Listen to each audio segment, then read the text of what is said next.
Okay, welcome to satsang.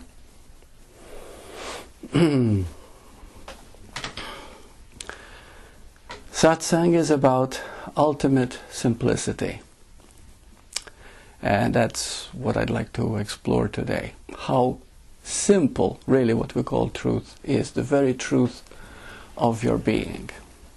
In fact, we can only use two words to explain who you are. And it is this. Listen very closely, because it says it all. The truth of you, the simplicity of you, is you are. You just are. That's it. If your heart would resonate with those two words and really understand them, everything becomes clear. The thing is that the mind can't relate to just who you are, who just are. It can't relate to that because memory, which is the mind based on the past experiences, cannot see itself, cannot recognize itself. Reason and logic are based only on what it has already experienced. But there is a part of us called the now, this moment itself, which is not a memory, and we know in our heart that all that there is now.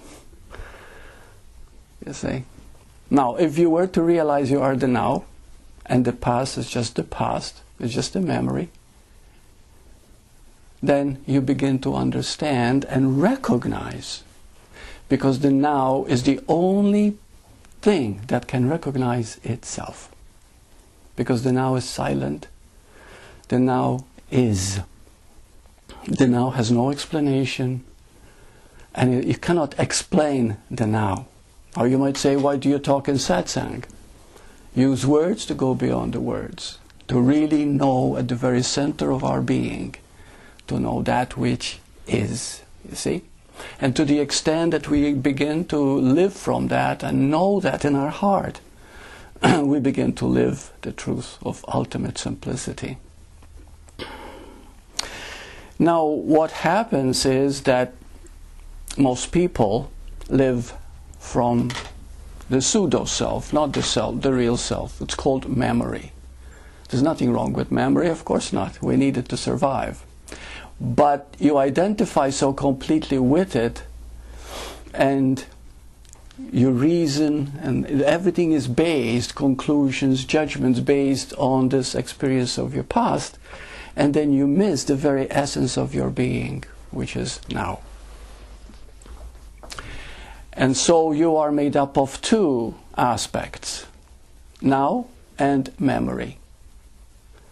See, when you begin to see yourself as now, the memory does not change, the experiences do not change, you do not lose your memory, but you simply see them as they actually are. You begin to see what is, and in that instance of seeing, you have found peace, you have found clarity, you have understanding. Now, I received an email, and this email, although I received it today and it's fresh, I'd like to address it today because it is a very common one, and I have received many like it. Many. Okay, it says, Dear Burt, I read your scripts regularly, and they touch a deep part of me, and yet can't seem to shake the fear of death.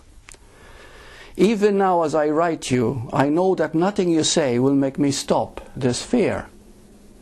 At times during the night I break into a sweat. During the day, when the fear surfaces, I feel inner panic. I have had this fear for many years, ever since I can remember. Is there hope? Now, this is so common, and I've had so many like this. And most people who actually have this fear won't even write email. So this is super, this is great. Now, how many people fear death? Everybody who thinks they are a memory. But you see, if we begin to explore the now and begin to really feel the now, totally and completely, and I hope that this, as we go into it and explore and have a few questions I want to ask you, you begin to understand something very simple. We have said this many times before, but it can never be said enough. Can there be any time other than this moment? Feel it out in your heart. You know it in your heart. Because no matter when it is, what it is, how it is always now. Always. It has no where or when or which or where. It's always now. For example, right now, what is happening now and what is happening in Bombay is at the same time.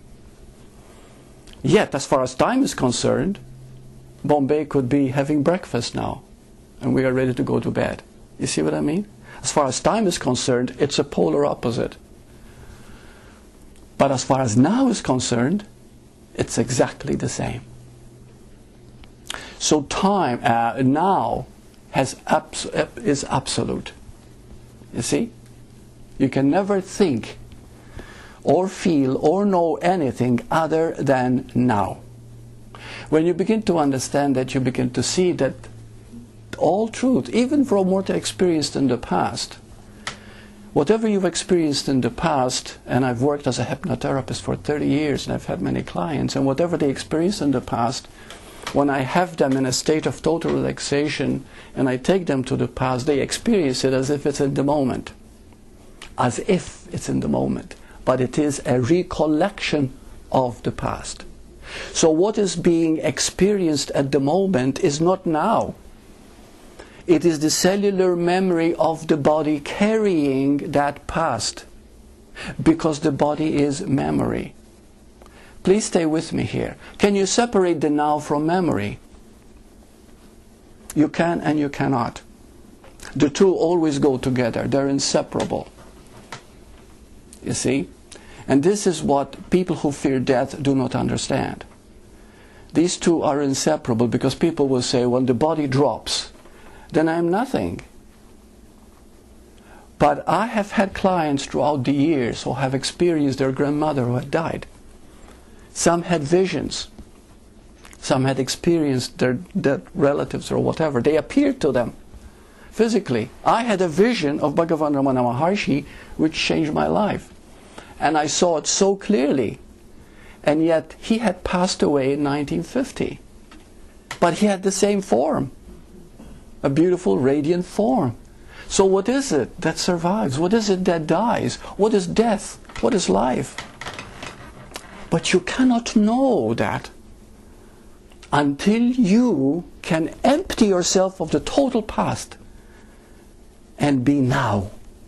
And when you enter now, which is called the silence, which we covered before, the silence has one incredible power.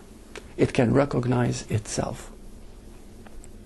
But it is not made up of words. It is not made up of reason. It is made up of a knowing that has no words. You begin to know, you see, beyond a doubt. And the moment you know that, you will not fear death. But that